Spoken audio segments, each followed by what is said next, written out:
Welcome to Side by Side, a podcast where I, Robert Kwong, take you inside conversations with artists, creatives, healers, and warriors taking the charge in their transformational story. Today's guest is Richard Dixey, the author of 3 Minutes a Day, a 14-week course to learn meditation and transform your life, who's also a senior faculty member at Dharma College in Berkeley, California. A research scientist and a lifelong student of Buddhism who holds advanced degrees in biophysics and the history and philosophy of science, Mr. Dixey directed a bioelectronic research unit at a London hospital before becoming CEO of his own biotech company. He moved to the United States in 2007 to devote himself to teaching meditation, deepening his own practice, and running the Light of Buddhadharma Foundation in India with his wife, Wangmo, the eldest daughter of the well-known Tibetan lama, Tarthang Tulku. In this conversation, we dive into the fundamentals of meditation, the relationship between science and mysticism, and the value of meditation practice with contemporary living, 3 minutes at a time. First of all, thank you so much for this book and the completion of this book. I've been reading it, and it's a 14-week journey, and I'm currently on week 3. So you're catching myself at a kind of a self-pace as I receive the manuscript. So thank you for that. It's been so helpful, even for me. So yeah, thank you. Wow. Okay. That's really wonderful to hear. Are you a meditator yourself? I am, but I definitely consider myself to be a beginner because I was more of a dabbler. And so I've tried different structures. And when I started reading the book initially for our conversation, I couldn't help but to practice. After all, the title is 3 Minutes a Day, a 14-week course to learn meditation and transform your life. 3 minutes a day is not a terribly huge ask after all, you know? Wonderful. And you find it's working? Is it working? Are you getting a result that you like? Yes, and I'm happy to go into maybe just my personal experience as we continue our conversation. That might be, and I'm a pianist and a musician myself. So certain specific ways of practice has really resonated with me. Yeah. So thank you, Richard, for that. And I'm curious, how are you doing leading up to this book launch? Well, I'm a teacher at a Buddhist college called Dharma College. And, so I teach classes all the time. And this book came out of classes, actually. We were teaching at Dharma College. So, in some respects, it's just part of what I normally do. Kind of interesting. Yeah. Well, I definitely note how deliberate it is to title the book and to create this journey for 3 minutes a day. And I think, it might be surprising to some people when they picture, let's say they've never attempted meditation before. They might have the imagery of someone sitting there for long durations of time, and maybe the aim is to develop a longer and longer capacity to sit on a cushion, perhaps. So what made you decide to introduce meditation in just 3 minutes a day?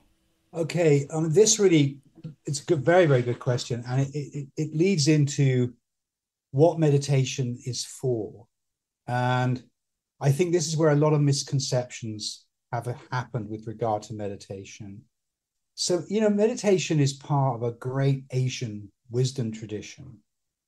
Of course, every culture had a wisdom tradition going back into antiquity, but most of the contemporary cultures of the West, those wisdom traditions are broken.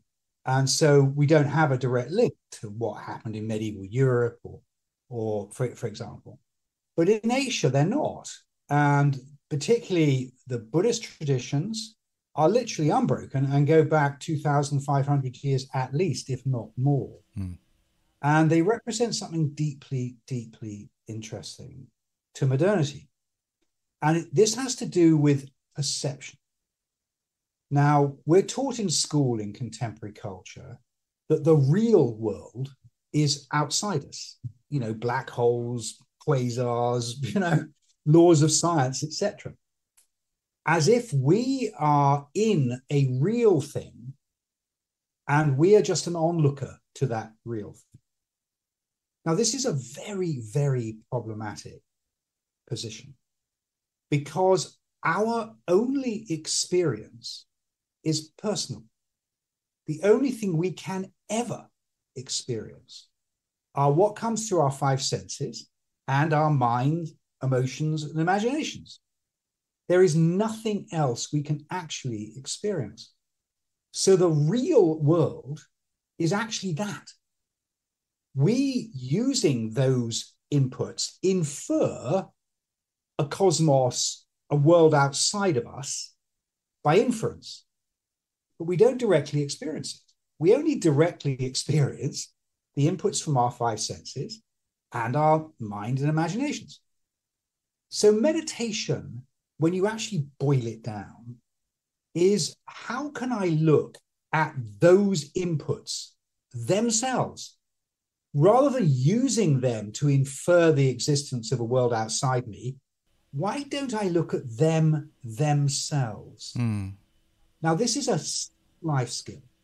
Honestly, it should be taught along with reading and writing in primary school, because we color, we influence, the proper word is we condition what we receive through our senses and what we imagine and think. We preconceive in those data streams ideas, opinions, judgments, worries, concerns, which we then project as, quote, the real world, and consequently land up in states of profound stress.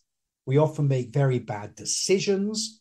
We land up confused because we're not clearly understanding the difference between our direct experience, which are the five senses and the mind, and what we infer from them, which is everything else. Now, this is a fundamental life skill, as I said. And meditation has come down to us in these Asian traditions largely through the practices of monks, mainly Buddhist monks, but not entirely. There are meditation traditions in other religious systems as well. And these people are full-time religious workers, divines. So for them, meditating an hour or 2 hours or whatever is part of a day's work. I mean, it's what they do, right?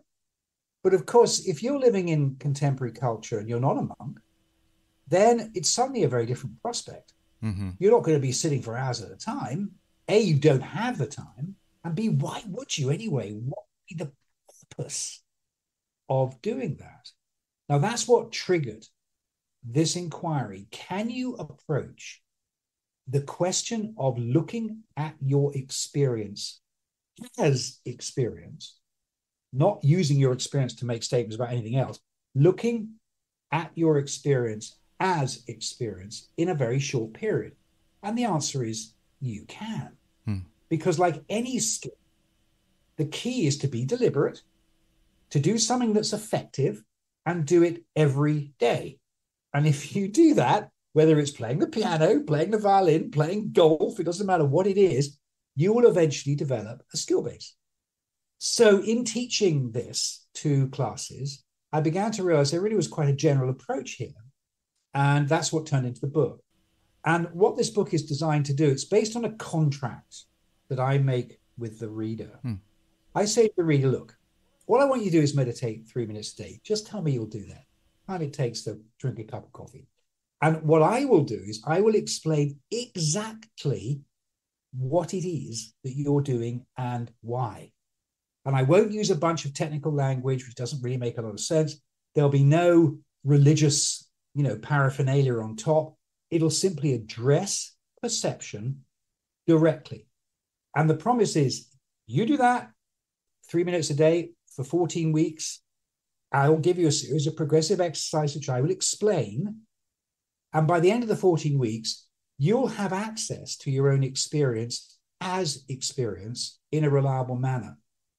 That has enormous consequences in terms of well-being, emotional resilience, in terms of creativity, in terms of making sense of our experience generally, in terms of making better decisions, being better balanced. I mean, all kinds of really, really fundamental benefits. And it's surprisingly easy to do. Now, obviously, if you want to go on from there and develop special mental skills, as a monk might, then you might want to extend your meditation and sit for an hour or whatever you want to do. That's fine. Mm-hmm. But there's no necessity to do that to get the fundamental benefit of meditation, which is finally to know what your actual experience is. Because the actuality of your experience is always going to be one of the five sense gates or the mind and imaginations. There is nothing else we can experience. And this initially is a bit of a surprise to people who've been educated in a scientific manner. They always think, what about all the laws of science, etc.? They are not direct experiences. They're inferences that we draw from direct experience. But ultimately, all we can actually directly experience are the five senses and the mind. So getting to bring those six gates, those six streams into conscious relation with ourselves is surely got to be one of the main things you should do as you grow up as a human being. Mm-hmm. But amazingly, it's not. And as a result, people are often profoundly confused about what is real, what is true, even who they are. They're just deeply, deeply confused. And all of these things are addressed by a simple meditation practice. And you're not saying that lightly because of your background. I note that you hold advanced degrees in things like biophysics and the history of and philosophy of science. And in many ways that has... Yes, indeed. Yeah, influenced your curiosity into, some might call it mysticism, but things like meditation, and it encouraged your travel to India and Asia. You write a little bit about that in the introduction of the book, but what was that journey like going from let's say a Western culture way of perceiving and experiencing and starting to look at a different way of being entirely, your personal experience? Yeah. Yeah, I'm a bit older than you. So I come from I graduated college in 1972, and my youth was in the 60s. Mm-hmm. And at that time, it was the age of big science. So, we discovered the genetic code. There were major discoveries in quantum physics and, 2001 A Space Odyssey and all that. We were really finding the truth. I remember that wonderful thing in 2001 where this thing that looks like a sort of cigarette packet turns up all the time, mm-hmm. lands up in front. And so I really thought that science was discovering the truth. Now, when I went to university, it began to dawn on me that this wasn't the case. There were all kinds of elements of human behavior and experience that weren't anything to do with scientific analysis. I had a kind of crisis. Mm. I remember sitting with my Don at Oxford, and he said to me, Dixey, within 200 years, science will have explained everything. And I remember looking at him and thinking, you're just so stupid. How can you make that statement? Obviously, science isn't going to explain everything. There are kinds of features in human life which are never going to be explained by science. It's a ridiculous statement. And that took me to India, because I realized that the Asian tradition, I had an intuition that somehow over there I was going to make contact with another way of knowing that was different. And indeed I did. I had an incredible year in India. I took a year off my college. When I came back, I realized that really there was something else that was equally important. However, there is a problem. The problem is, if you get interested in what you could call the esoteric or the occult, or whatever you want to call it, these other things, there's no basis to make true statements within them. There's a lot of fantasy, frankly, in what people have on their spiritual bookshelves, because there's no systematic structure behind. There probably was in the ancient times, but those lineages are broken. So now people write books, they make stuff up, basically, and say it's what I think. Well, I actually landed up working as a research scientist and began to address some interesting questions about what is real. And during that period, towards the end of it, I reconnected with the Asian meditation traditions and realized, wow, those traditions are both personal like the esoteric and the occult, but are systematic. They're designed to systematically explore personal experience. So you could say they're a bit like science. They're not scientific. They're a bit like science because they are structured, and they are carefully structured, and they complete the picture. So suddenly then you have inferential statements about, quote, external reality, and a really properly structured internal experience based in your meditative insight. That, to me, is the whole that Western culture desperately, desperately needs. Because what's happening now, as we go through rapid social change, rapid environmental change, rapid technological change, is because people are cognitively naive about their own experience. They're grasping at straws. They're desperately seeking conspiracy theories and all kinds of weird nonsense because they have not got a base in their own experience. And it's leading to very, very dangerous behavior. We're seeing political crisis happening literally alongside the technological development of devices which directly address our experience. These mobile phones full of, social media are directly designed to address our experience. And unless we have some understanding of how we generate our understanding of the world, we are literally victims of manipulation. And this has been a real feature of the last 20 years. And this is going to be solved only when there is a systematic engagement with meditation. Now, meditation is not to be 10% happier. You will be 10% happy. You'll be a lot more than 10% happier. But that's not what it's for. It's not even to live a good life, although you will live a good life. What it's for is to understand who you are.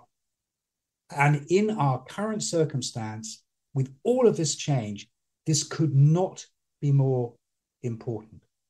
And as I said, the surprising thing is, as a skill, it is quite easy to generate. It doesn't require enormous effort. And in generating it, you will address all these other things. They come along with it. And that's the backdrop. So, although it's a kind of, 3 minutes a day, bit jokey kind of thing, actually behind it's really quite a serious message. I think we're in a cultural crisis. I think modernity is extremely alarming.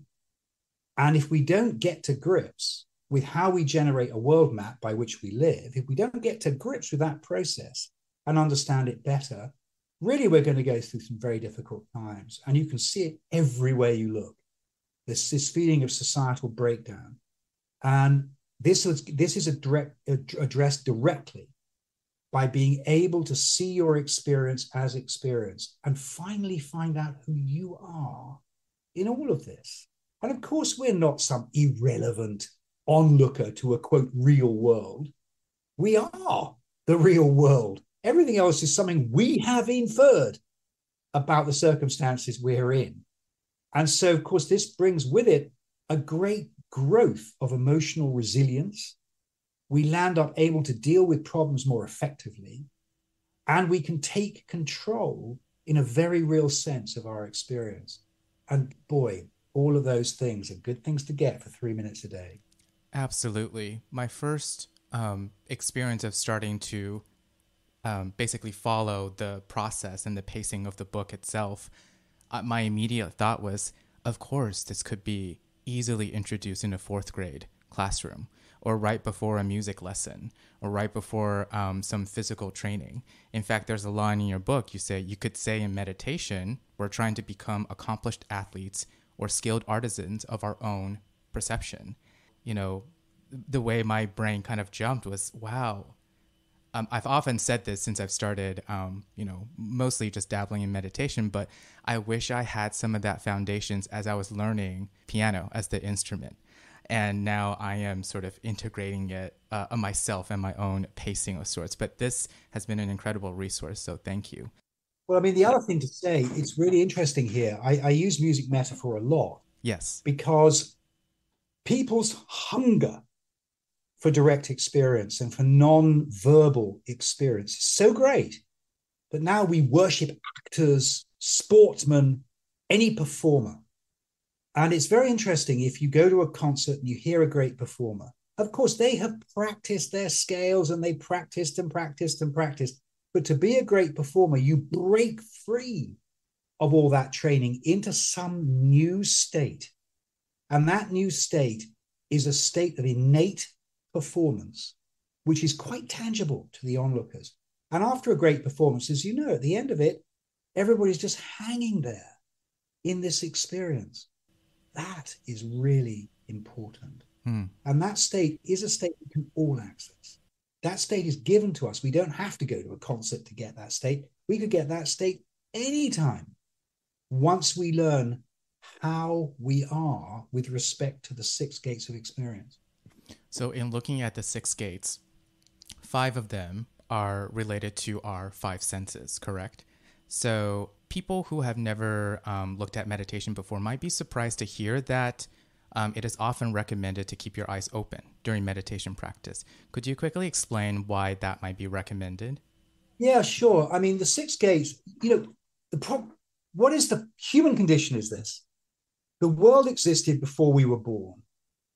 And the only reason we know that is when we are born and we open our eyes, it's already there. Mm-hmm. It's not there for us, but there is something there already, right? Your mum and dad and the crib and everything.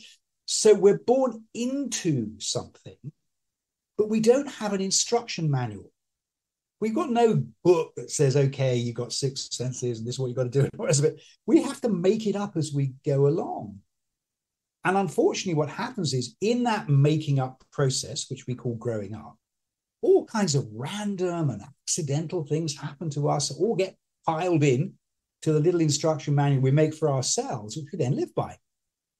And as a result, our experience is being colored by all kinds of influences we don't understand because they were put in to this instruction manual we've made for ourselves while we were growing up. And often we can't even access them properly. Now, the 6 senses, the 5 senses in the mind, the 6 gates that come towards us, are normally active at the same time, all the time. So the problem we have is we're being bombarded by inputs. Now, technically speaking, our attention is being adverted to one gate or another, depending on what we think is important. Now, normally, that's a protective mechanism. We generate an idea of ourselves in the world, and we are adverted to threat. Whether the threat is physical threat, or whether the threat is emotional threat, or perhaps environmental threat, or societal threat, whatever it is, which is why all news is bad news. Because we develop a world map based on protecting ourselves and doing the best job we can. Now, this is normally completely unconscious within us. So most meditation techniques begin by simplifying those 6 gates to 1 gate. And the reason for that is it's very, very complicated to work with 6 gates.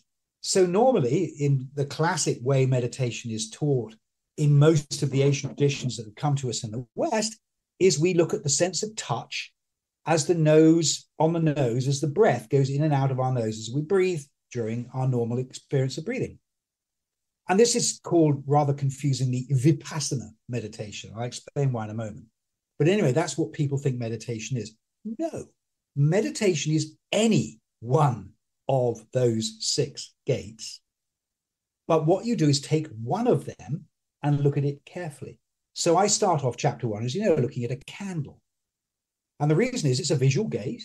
So we're looking at an image, but we're looking at a real thing. This is a candle now. And we're looking at the candle flame and working out how it's moving and how it's changing. We're just looking at it. We're learning to advert our attention. It's where the word advertising comes from. It means we move our attention to a chosen object. Now, in the old traditions, this is called vitakka, the ability to move attention deliberately. But one of the great keys is this. Our clarity of mind can literally be likened to a glass of water with some chalk in it. If we're being adverted all the time with our attention being dragged this way and that by all the inputs that are coming to us, that water is being stirred up all the time and it's cloudy and we can't make good decisions. We can't see clearly. We're feeling stressed. What we have to learn to do is to calm down by simply taking one of the sense gates and watching it. And what happens is the water begins to settle. Now, that settling process is called shamatha, and it literally means calmness meditation. And just like when the water settles, the water becomes clear. So as we settle our own internal state, we see clearly. V is clearly, and C is vipassana. Vipassana, clear seeing. It's a fruit of calmness. So as we calm, we land up seeing more clearly. Now, this is where we get to something interesting. Adverting is brittle. That's to say, we advert to one thing and then something comes along and we advert to that. We advert to this and we advert to that. So most meditators, when they begin meditating, find themselves very easily distracted by sounds outside them, or suddenly a thought comes along and they're distracted to that. They're being distracted this way and that. How do we overcome that brittleness? And this is where we begin a very interesting analysis that's there in the old traditions and is fascinating. Actually, concentration, the ability to concentrate on a chosen object, has two features, not one. The first is adverting, which is literally to move your attention to that thing. And the second is to savor that thing, to stay with it. And technically speaking, the first one's called vitakka, and the second one's called vikara. Now, vikara is not brittle. It's literally like you pick up a cup of coffee, put it to your lips. That's adverting your attention, vitakka. Then you drink the coffee and taste it. That's vikara. Now, that ability to savor is intensely important, because if you learn to savor experience, you are no longer brittle. Because when something comes along that's not part of that savoring, you just incorporate it as another flavor. Mm-hmm. So what we do as we go through the early weeks in the 14-week process is move from a simple object of concentration to an object that changes in time. And the one I like to use is a fading bell, which is using the ear gate. Again, we sit and literally just listen. We don't do anything else. And then as the sound fades, as we hit a bell, that's vitakka. As it fades, that's vikara. We follow the fading sound until eventually there's total silence. And we can find ourselves concentrated, savoring nothing, just concentrated. Now, in that state, as that stabilizes, we find ourselves able to access calmness without an object. Now, this is where it gets interesting. So normally we do these with our eyes closed. And the reason is because the eye gate's very dominant. We are predators. We have binocular vision. We're designed to see things clearly. So people normally close their eyes. But as you begin to develop vikara to the point where you're stable, you can open your eyes. And you can choose whether you're going to react to something or not. Now, this is an important development in meditation, because where meditation really matters is in everyday life. If your meditation is only something you do sitting on a cushion in front of a shrine with your eyes closed, it's not going to be a whole bunch of use to you the moment you get up and do anything else. This is very, very problematic. And so really learning to meditate with the eyes open is a big moment where meditation suddenly leaves the special environment of a shrine room and becomes something you can use in a coffee shop, in your place of work, whatever you're doing. You can always access that calmness. Once you've accessed that calmness, you can start asking questions about your experience, which are otherwise unavailable to you, because you're never able to see your experience as experience. And if you can't see your experience as experience, how can you ask questions about it? So it opens a door to a way of being, literally a new way of being. I think it genuinely is. The word on the cover is transform. Actually, really like the word transform because you're not changing anything. What you're doing is really seeing what's there. It's there all along. What transforms is your behavior. Your behavior transforms because you're finally seeing what was there all along. You're seeing the actuality of your experience. And in that calm clarity that comes when you're no longer reacting subconsciously, what I call reflexive reactivity, you're no longer reflexively bouncing off one thing or another.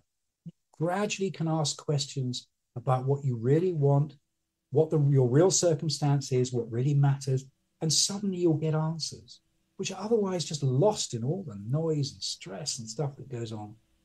Well, as a musician, I looked at the concept of Vakara, and I was so grateful for having a word that conveyed something that musicians and performers are always looking for, this North Star of, you've described it, being in the zone, being able to savor, versus so many musicians. Yeah, so many friends I know would say, I performed and I don't remember a thing.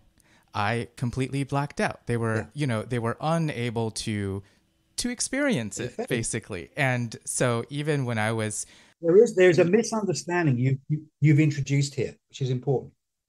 Now, why does the performer not remember their performance at the Met? Why is that? What's happened is they've broken free of their map of the world into an actual experience.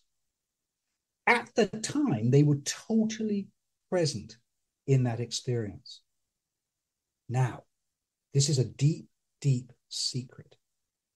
Our memory, our ability to remember, requires geotags, file cabinet entries. One is I, and the other is there, wherever it is, the place, the thing.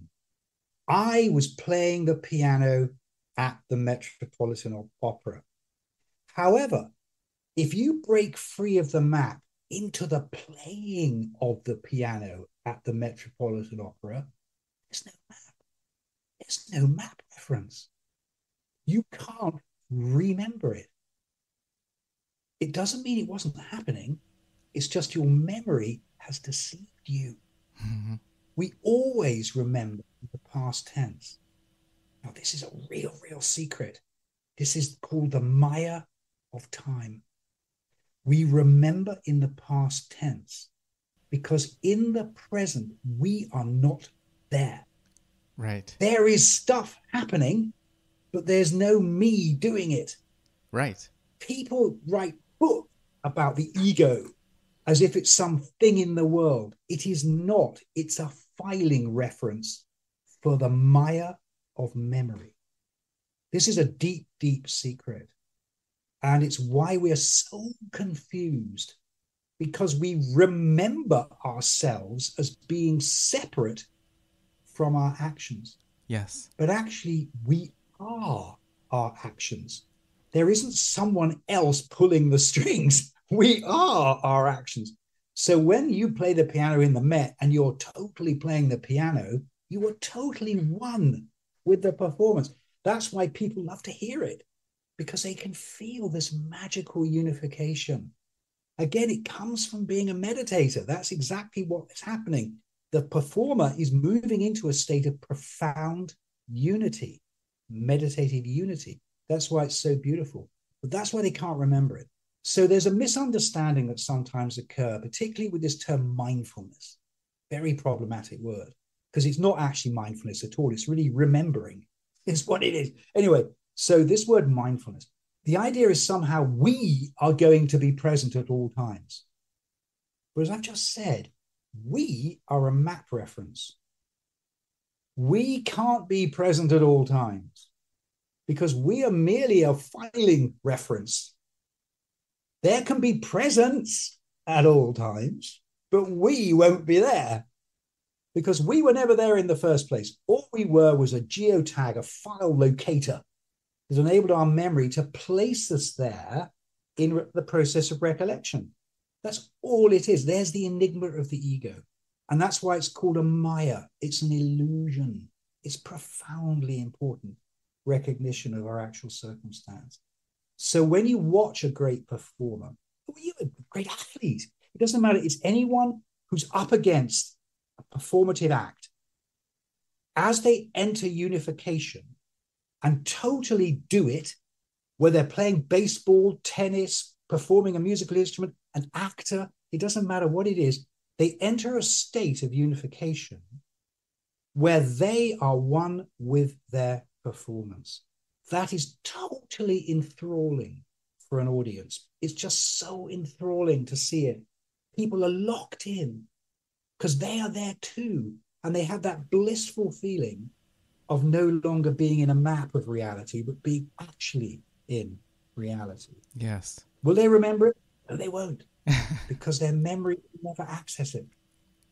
And this is, again, a profound teaching about meditation.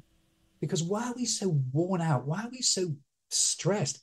It's because we're living in a model of our lives. We're not living in our lives. And as long as we think the model is real, we're always going to feel a sense of being disconnected somehow from what's really happening. Yes. We literally are.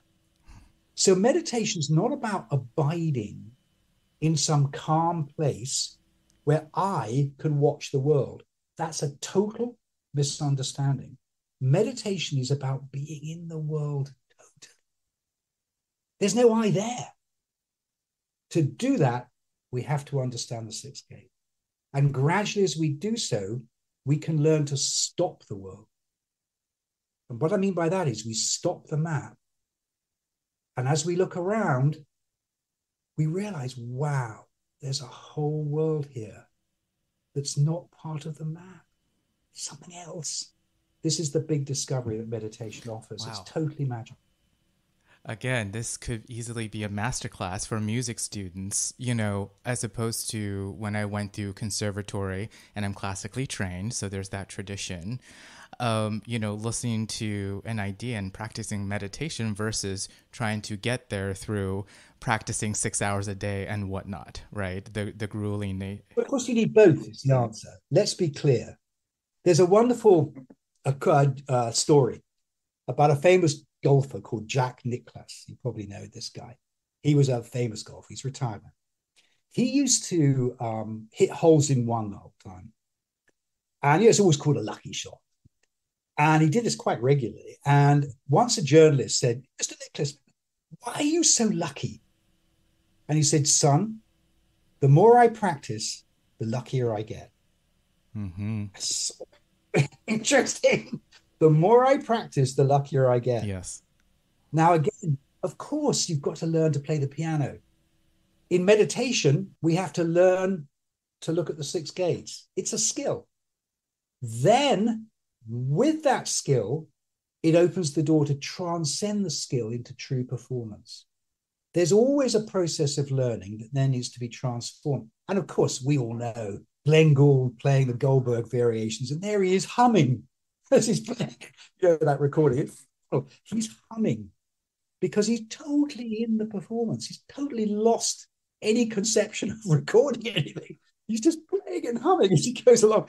It's the most wonderful experience of freedom. And people always say, I want freedom. I want to be free. I want to be free of all my worries. This is it. When you are truly engaged with whatever you're doing, you are truly free. Because suddenly there isn't a plan. There isn't any idea of what you're doing. You are in what you're doing. You are cognitively free. And this is the fulfillment of our human potentiality. This is truly who we are. We do amazing, human beings are the most extraordinary animals. And of course, the reason is that we have this faculty that can learn from experience and apply that learning to our current circumstances. That's the map making. But the map making, in the end, acts as a prison. Having made our map, we then need to be able to become free of it so it can advise and inform us, but not precede us like the walls of a prison. And so as we learn to do that, we can learn to drop the map and enter experience. And then what the map represents is an advisor saying this will work, that will work. We land up making good decisions because suddenly we are wise. Furthermore, we are patient. We're no longer in some hurry. We're not being pushed this way and that because our reactivity is unconscious. So this is the great benefit that can come once we take control at this fundamental level. It is so incredibly moving hearing you convey these concepts in some ways. So thank you. In doing the practice myself, I sometimes have found that I had a couple of reactions to it.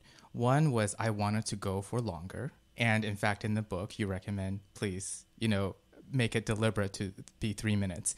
And in addition, I also found myself at times, if thoughts and feelings arise, that I wanted to journal after the 3-minute practice. I'm curious what your thoughts are about these type of practices. One of the other things that gets introduced relatively early are called the obstacles to meditation, the 5 nivaranas, the old term. And these are very simple. They occur, honestly, these were written down 2,500 years ago, and it's still happening now. These are fundamental to human nature. These are things that arise as we begin to leave the map behind, this cognitive structure that we create for ourselves, we call the world. Now, there are 5 of them. They're in 2 pairs and a single one.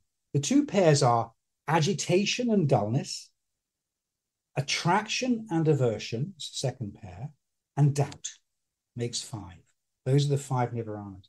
Now, one of the classics is attraction. I want this. That means I want to be free. I want to understand. So, of course, one of the things I say is, look, while you're doing your 3 minutes, just for this course of the book, don't give in to that nivarana. The reason is, if you say, well, I'm going to meditate for an hour now, I'm a really good meditator, you're no longer meditating. You're then in the idea of meditating for an hour. And this is what happens to people when they try to follow instructions. Often they land up in a thought of what they're doing, rather than like Glenn Gould, having no idea what they're doing. They're just in it. We want to be just in it. So to me, the perfect meditation is one where at the end of it, you don't know if it was good, you don't know if it was bad, you don't even know really what you were doing. You just did it. That's it. That's the perfect meditation. That is the one that's going to accumulate like a dripping tap into a faculty that you can access at any time, which is calm and clear. It doesn't have any agenda. It doesn't have any of those 5 nivaranas in it. So my advice there would be stick to the 3 minutes. Yeah. Of course, if you really find it's going well and you are just by all means extend it, but don't make it something you want to do, because that's one of the nivaranas coming in and trying to take control. Because obviously what our map maker will always try to do is say, oh, I see, you're meditating. Now, I can help you. I've read all these books. I can help you. That's what he's always going to want to say to you. I can make it better for you. No, we don't. I don't need your help. I'm going beyond your help. I don't need you to help me. This is the thing about meditation.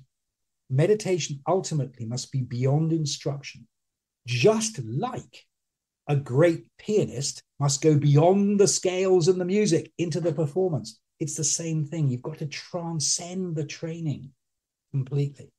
So my advice would be, as far as extending it goes, on the whole, resist that. Now, after you've done your 14 weeks, you might decide you want to meditate longer. That's great. Now, with journaling, it's slightly different. Journaling is a really interesting activity. And if you're able to journal objectively, that's to say you can write about your experience as experience, what the how of your experience, what actually happened, that can actually be quite useful, I think. And certainly journaling is part of a life lived more deeply. I'm not a journaler myself. So to me, I've never really developed that skill set. But if you have that skill set and can write about the how of what happens, not the why, it wasn't, I meditated well today, it was the how of the meditation. That can actually reinforce learnings and can be quite valuable. Thank you. Thank you for that perspective. That was really helpful. Similarly, for people who are going through this 14-week journey, they might have the idea that they want to, let's say they've completed the 14-week journey, they would like to maybe find a community or maybe work with someone directly.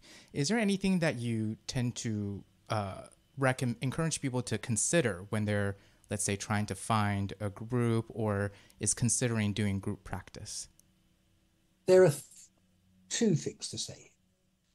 There are hundreds of meditation groups, meditation schools, meditation approaches.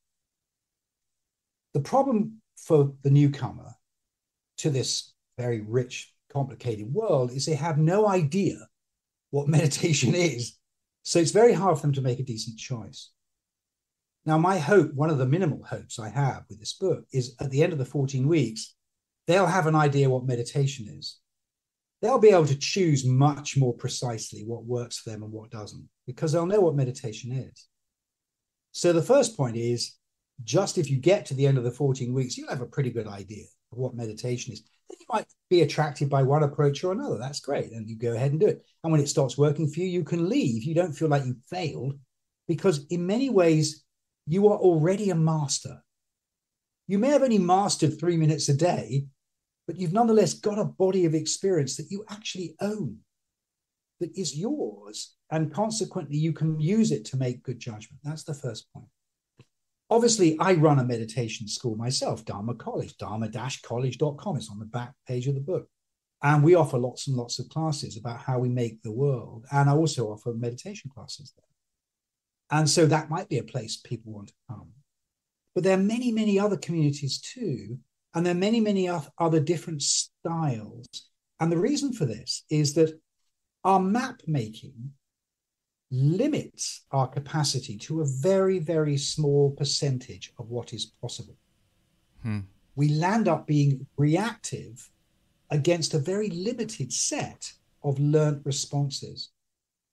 As we become free of that reflexive reactivity, we find all kinds of capacities that we never knew we had. Now, we may decide to explore some of them. And in so doing, we might go off down one road or another. And that's going to be entirely personal. There isn't a path that I would recommend for everyone, because all of us have different capacities, different needs, and different structures within us. So what really this is about is opening a little chink where you go, I get what I'm doing now. Now, what works for me? And if Dharma College works for you, join us at Dharma College. If going off and studying in the Theravada school works for you, go and do that. If you want to get into MBSR, go and do that. If you want to study with the Tibetans and do tantric meditation, go and do that. Whatever it is, or indeed, I've had many students who've gone back to the Christian contemplative tradition, which is another form of meditation, which is, an attempt to recreate the old medieval meditations that used to happen in Christianity, or into other religious faiths that they have. There's no particular reason to stay within one tradition or another. The key is you don't lose that core of experience, which I hope this book will give. And if you find you're doing a meditation and it's not working, drop it. This is not religious. There's no obligation somewhere that you've got to do this. Meditation should always be about addressing your own experience as experience. You might want to introduce into your experience techniques or insights, which you then contemplate in meditation. You can do that. You can enhance what's happening to you deliberately. But nonetheless, having brought those things in, just like the piano player, you then have to engage in a relationship with them that goes entirely beyond any training. And so that's my advice. It may sound complicated. It's not really. It's just saying, I hope you'll land up living life better. Whatever it is you decide you want to do, whether you might want to be an artist, or you might find that, you might find as a musician, it really helps you. All of these different things are possible. Meditation really is a universal tool. It's not really designed to do one thing or another. It's designed to make sense. and to give us the ability to make sense of our experience, and ultimately to transcend it deliberately into something utterly magical, which you really could say is real, as appeared to inferred real. So when you are in a performance and you are totally there with your piano, there is an ineffable unity that is real. Now, it's real for you because you're doing it. Others can engage in it as an audience and also taste that reality. That is the magic that we all have just in front of us, if only we would access it. Wow. Well, I want to respect your time. So I want to ask anything else you want to say about the book. But before I do, I'd like to read a section that I told myself I will print out and put in front of my keyboard, if I may. Meditation is learning to be effortless. So when a moment of distraction arises and we find ourselves flying away on our mapmaker's magic carpet, wheeling through scenario after scenario of desire, aversion, dullness, agitation, and doubt, we stop, we reapply Vakara, and stay there. Our breath will not have gone anywhere. We learn not to fight with distractions because that fighting is another aspect of the magic carpet. It is totally pointless. Something about that just resonated with me, and I have a little board in front of me, and I would like to put it up before I begin what I have often said is practice, but I would like to re-engage with practice once more. So that really resonated with me. A really nice quote. You've written to encapsulate those are the five nirvananas, and that's how you overcome them. Yeah, you don't fight them because they are fighting. That's the point. You merely re-engage. It's so interesting. And it's so simple. Really, it's so simple. The only thing I'd say is as you go through 14 weeks, you'll find it engages more and more with actual experience. And although there are techniques, ultimately we are turning back toward a true center we've always had. There's a sense of coming home in a very real sense, I think. And again, if meditation brings that, if this small book would bring that about in people, that's really wonderful. Yes. Because that's really what it's about. Mm-hmm. I've created an app too, which is free and comes with the book. There's one of those installation code diagrams in the front page. And that enables you to put it on your phone so you can do it any time in the day. Because again, I'm really wanting to move away from meditating in a class or meditating in some formal manner into something you just do anytime. And of course, there's no obligation to just do it once a day either. You can do it more than once a day. 3 minutes more than once a day is much better than 6 minutes once a day. 2-3 minutes is better than 1-6 minutes, because it's the accessing of that state that is valuable. As we learn to access it more and more, so we find it as what in the traditions is called a refuge. We suddenly find, wow, I've always got this capacity. I don't have to be frazzled. I can just say, oh, okay, I'll go to my refuge. And that is a wonderful thing to find in yourself. So I'm super delighted that you're finding this book helpful. And it's so interesting you're a musician, because in many ways, meditation is the key to the art of living. The French have a wonderful phrase. They say to be good in your own skin. And meditation helps you be good in your own skin. And often contemporary people aren't. They feel alienated from their own skin.